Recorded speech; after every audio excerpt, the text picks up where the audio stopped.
Lesson 5, combine like terms with negatives. So we will be combining like terms with negative coefficients, which I think some did pop up in yesterday's lesson. So today's video is going to be rather short because we already went over this yesterday, as well as combining like terms with negatives in Unit 4 or Unit 3. What unit are we in?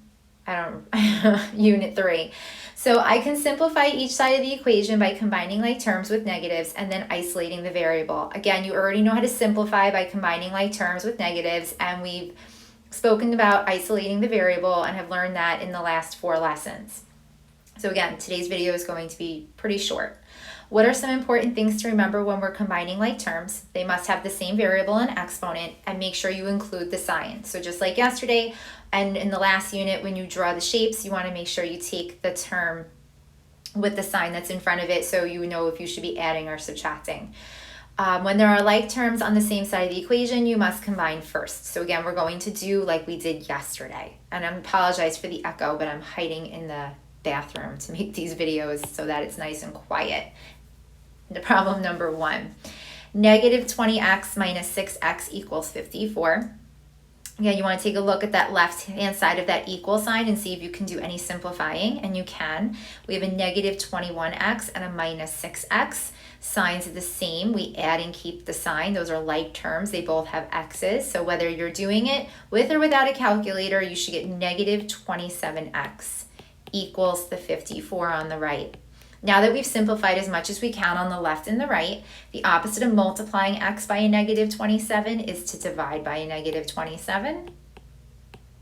These now cancel, reduce to 1. X equals 54 divided by a negative 27 should be a negative 2. Again, notice I'm showing that division with a fraction bar, not with a division sign. Keep everything nice and neat and drop down exactly where it is, whether it's on the left or the right.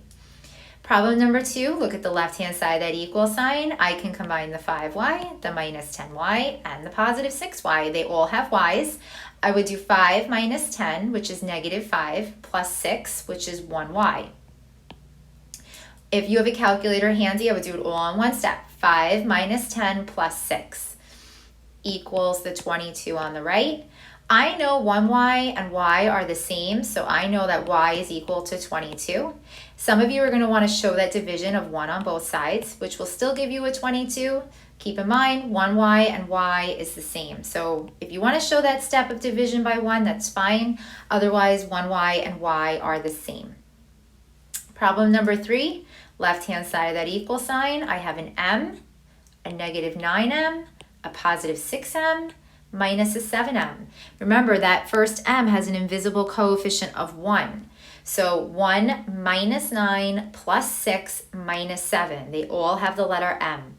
1 minus 9 is a negative 8. Negative 8 plus 6 is a negative 2. Negative 2 minus 7 would give me a negative 9. Again, I'm doing that in my head, but you should not be doing it in yours. 1 minus 9 plus 6 minus 7, all in the calculator. And then I'm going to drop down my negative 72 on the right.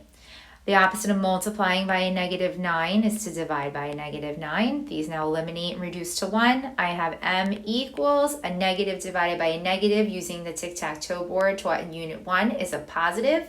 72 divided by 9, I believe, is 8. 1, 2, 3, 4, 5, 6, 7, 8 using the hand trick.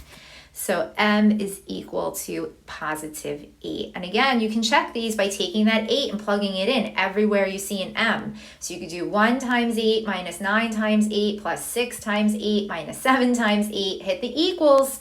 And in your calculator, it should come out to be a negative 72. If it doesn't, then you know you combined or divided or multiplied or whatever it was incorrectly, and you should go back and try to find your mistake. So when you're doing the Google form, I'm going to know whether you're checking your answers or not. Even if it says the check is not required, you should still be plugging in and making sure your answer checks out. We'll do the try these together in class. Your Google form starts on page 115. Good luck.